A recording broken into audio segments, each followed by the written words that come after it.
The game of political poker just got more interesting. Labor has its Cross River Rail, and now the LNP has upped the ante with a project of their own. They want another M1, a whole new freeway right next to the other one.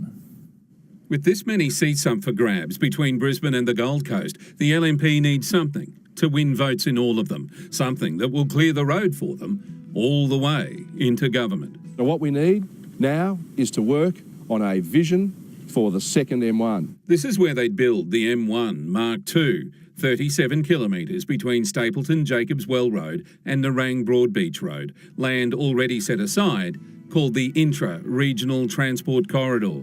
A transformative vision for the southeast corner, a second M1. Eerily familiar, but the LNP says different to a road Wayne Goss proposed that was the beginning of the end of his government. Whenever they drive freeways, they always want to drive through what? Wildlife habitat.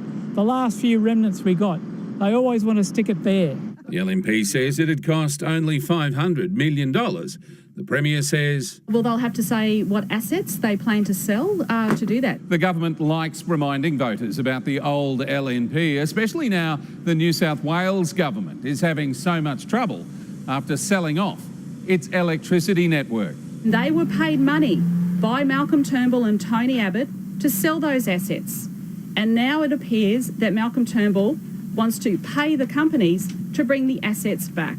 Speaking of the old LNP, a word about who's really to blame for high electricity prices. It's got nothing to do with an ownership model. It's got everything to do with the fact that you've got a government that's bleeding these people dry. And an answer for those who say Tim Nicholls might one day have to stand aside for David Crisafulli. You're earmarked as a potential leader. Is that something you'd like, a top job one day? No. Shane Doherty, 9 News.